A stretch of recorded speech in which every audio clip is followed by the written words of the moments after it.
So condition of Europe on the eve of French Revolution. So French Revolution happened in 1789. So we talked about modern Europe beginning from 1453. So that was in 15th century. This is in 18th century. So there was 300-year gap between the rise of the modern Europe and the rise of the French Revolution. So we need to understand what was Europe on the eve of the French Revolution. So this was the map of Europe during that period. Can you identify some of the countries which are still there? And some of the countries which are not there, type in the chat box names of the countries that are missing in this map, which are there today. Names of countries which are there then and now. Names of countries which are available only now. So type and tell me what are the countries that are missing and what are the countries that are there then, not there now. When we claim Russian Empire, we mean Russia only. So Russia is definitely there. We have Italy, Greece. Where is Italy and Greece? We do not, in this map, there is no Italy. There is no Greece. Is it there? Macedonia is written. Okay, very good. But Greece as such is not found. Then, so that means what? This blue outline is given to denote Austrian Empire. Okay, so Austria was such a huge country that included modern day German territories also. And Italy was not united yet. So we have a lot of small kingdoms, kingdoms of Sardinia, kingdoms of Two Sicily. Okay, so papal states, when all these states are going to be united, you will get Italy, right? So this was the map of map of Europe on the eve of 1789. Okay, so now we have number of countries in Europe, but at the time they were not. Ottoman Empire, see the huge empire of Ottoman Turks. So they were ruling Asia, they were ruling Europe, they were also ruling few parts of Africa. So that means they had extended to 3 continents, one of the large empires during this period. Okay, I can see Norway here. So Norway is there. It is referred as Kingdom of Denmark and Norway. Okay, we did not mark any country called Israel or Palestine.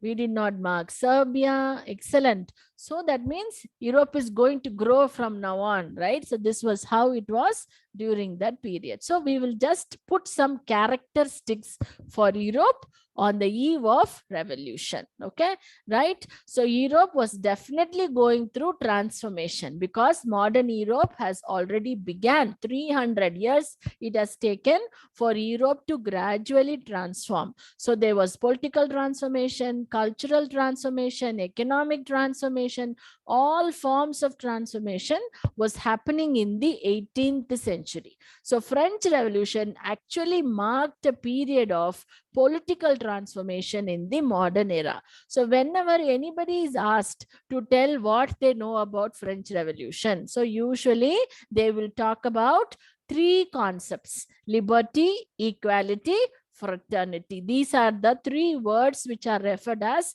watchwords. That means what? Slogan. Today you will say they are slogan, but we call these words as watchwords of French Revolution. That means what?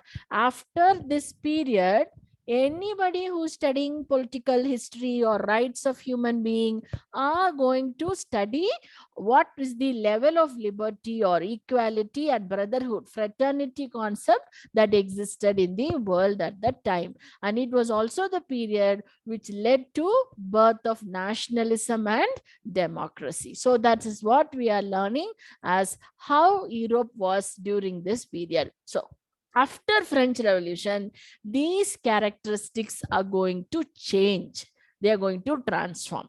Okay, so we are actually basically listing some of the drawbacks, and we are going to say how these drawbacks were protested by the people and overcome by the people that led to the next stage of life for the people. Okay, so that is the narration. That is how we are doing this root cause analysis. So why French Revolution happened? Not just because of the condition of France, but because of the condition of Europe during that time. What was the spirit of Europe during the time is what we will be discussing about. Okay, right. So Europe was organized aristocratically. Have you heard this word?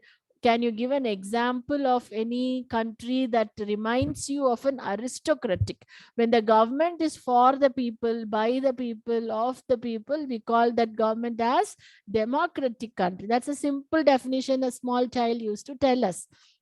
If a government is run by small group of people, then all important decisions are taken by that small group of people, a privileged class of people. Then we call that government as aristocratic government. Can you think of any country in today's world which you assume has an aristocratic government, where all majority decisions are taken by a small group of people? They do not follow parliamentary democracy. Parliamentary democracy means there is election, there is role of people, you have an elected representative who going to take care of the people. But in the aristocratic government, you have only one person or team of people who are going to hold all powers in their hands. So I'm getting answers like North Korea or Romania or China. Probably most of these aristocratic governments are also going to be autocratic governments. Good answer. But Britain was already called as constitutional monarchy. That means king was there, but at the same time they had created a constitution. They've already established a form of parliament. So in the 18th century, Britain was not following aristocratic government. For French and other countries, Britain was a wonderful nation which encouraged freedom of speech and freedom of thought. So everybody, all these philosophers and scholars used to admire Britain for the way they could reform themselves. So Britain is not the right answer. Other than that, you are guessing China or Romania or Korea. Good. You have come close to what is the meaning of the word aristocratic government. So this was true in the monarchical form of government. It was also true in the form of republic state. Even though it is called a republic state, they were controlled by a group of people only. Example, Venice. Okay, Venice was governed by a group of land-owning oligarchs. Oligarchs are called land-owning people. They were controlling Venice. Same with Switzerland. The rich and the land-owning class was the one that was ruling Switzerland. So even in England, see, when the parliament was there, but the power was not shared, but it is technical difference only. But they had elected government. See, even today in India, you can debate. We are following parliamentary democracy, but our prime minister is accused by many people of holding all the powers, that he acts like a dictator, right? So it's all about interpretation. So technically, England was having parliamentary democracy only, but feudalism, the role of the landlords was very high in all the European countries, including Britain, whether it was Austria or Prussia or Russia or France or Spain. Who was controlling the people?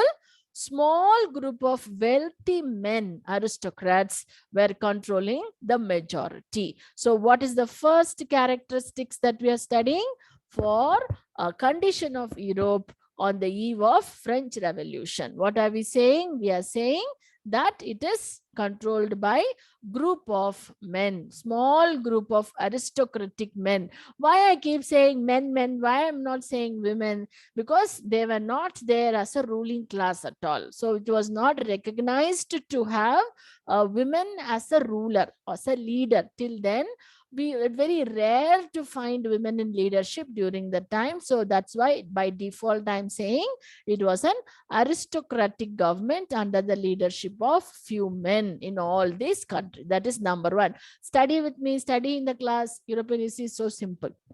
Then next, despotism. So these are all like brothers who will go hand in hand. If you are an aristocratic government, you will generally have a despotic government. Who is the despot? Can somebody give me an answer in the chat box? What is the literal dictionary meaning of despot?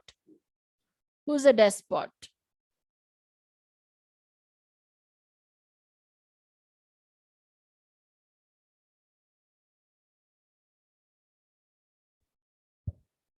Very good. So despotism was one of the ways of life in Europe during the time.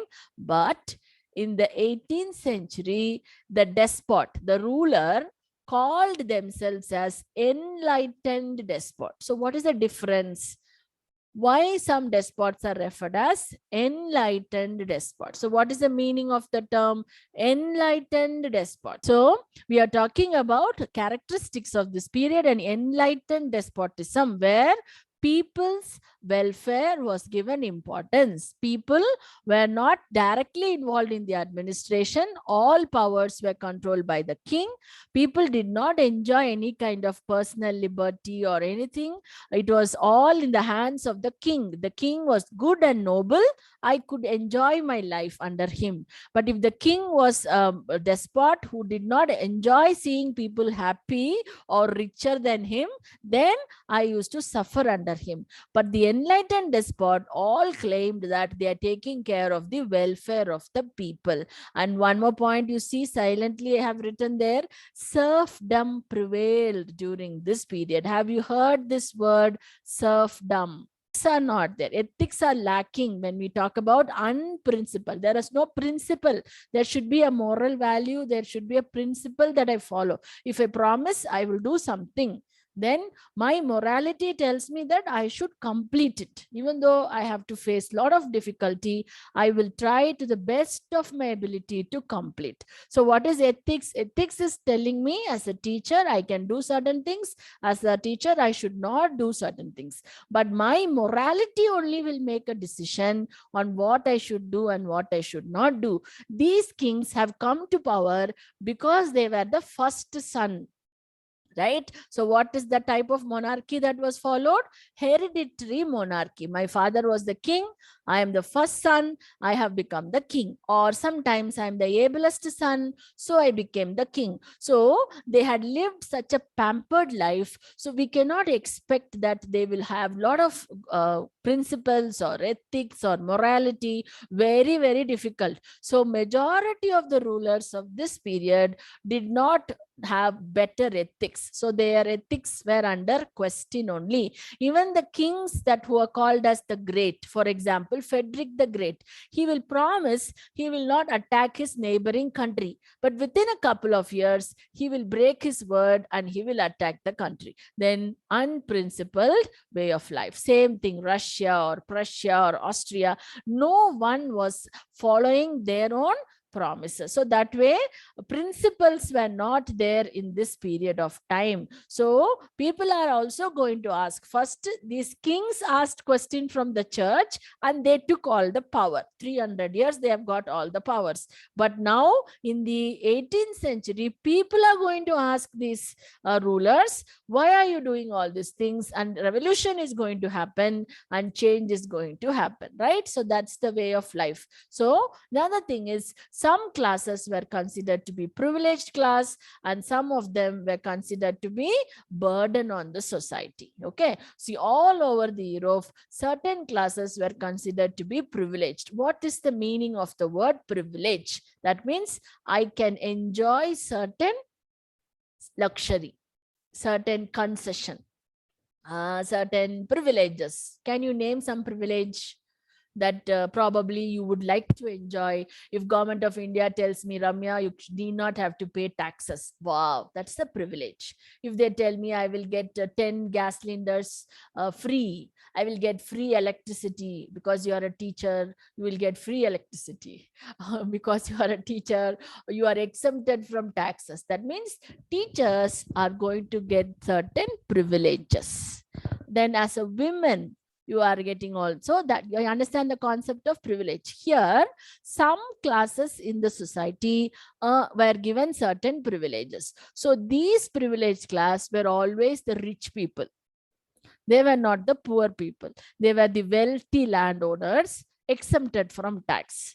Wealthy church exempted from tax. So these group of people who enjoyed the privileges were less in number. The majority of the people who were desiring those privileges did not get them, and they suffered during this period. So that is the variation between privileged class and unprivileged class. So unprivileged has to carry the burden of taxes. Now monthly salary people are paying more taxes than the business class who's earning more income. So salaried class like me will always say, why we have to pay this much of tax, whereas the business class is claiming so much of privileges. So that's the context in the today's atmosphere also. Okay, so the rich is paying less, the poor is paying more. So that is also one of the drawback of the society which we are going to challenge during the revolution. Then this feudalism is still not gone. European society was still dominated by the lords, still dominated by the noble family because of their privilege of birth. I was born into a noble family, so I can enjoy so much of privileges. I will have my houses, I will have my servants, I will have my serfs, and I will have so much of land. So I shall enjoy my luxurious life. The only responsibility I will have is, if the king is asking me to send an army, I should train and send an army. Many times I will escape from that duty also. So European society was still organized on feudal basis only. Slavery existed, serf existed, and who was making more money and pocketing all the profit? It was the landlords who was pocketing all the profit. So the slavery was there. It was condition of the slave was miserable. So few enjoyed privileges, majority suffered. So that was also one part of condition of Europe. Okay, so next, religious condition of Europe. Okay, so what was the religious condition of Europe? Religion was dominating all walks of life. Religion dominating all walks of life. That was the characteristics of medieval period.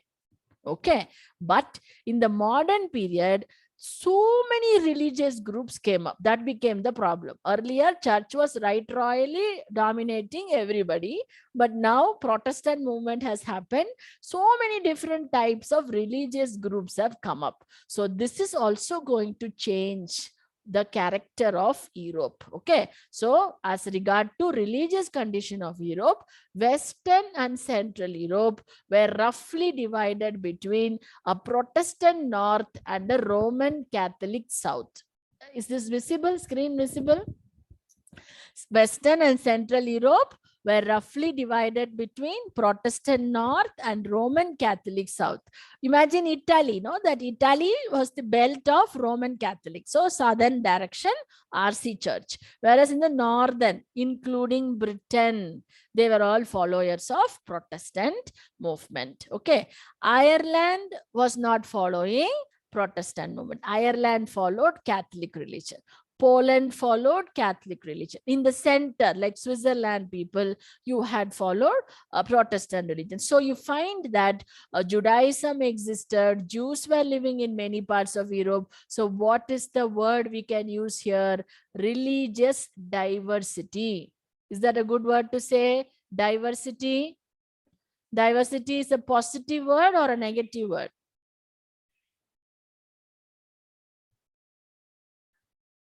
Oh, people are sleeping here. Diversity is a positive word or negative word? Definitely existed in Europe during that period, but people practiced religious toleration. What is the meaning of the word toleration? I accept your religious ideas are different than my ideas. So I allow you to follow your idea, and I expect you allow me to follow my idea. So diversity was there, but toleration was also there. So different religious faith was able to coexist during this period. So this is the spirit of modern Europe. humanism. Human beings are more important than the religious denomination. So diversity existed. At the same time, spirit of toleration, spirit of reasoning, scientific inquiry, all that existed during this period.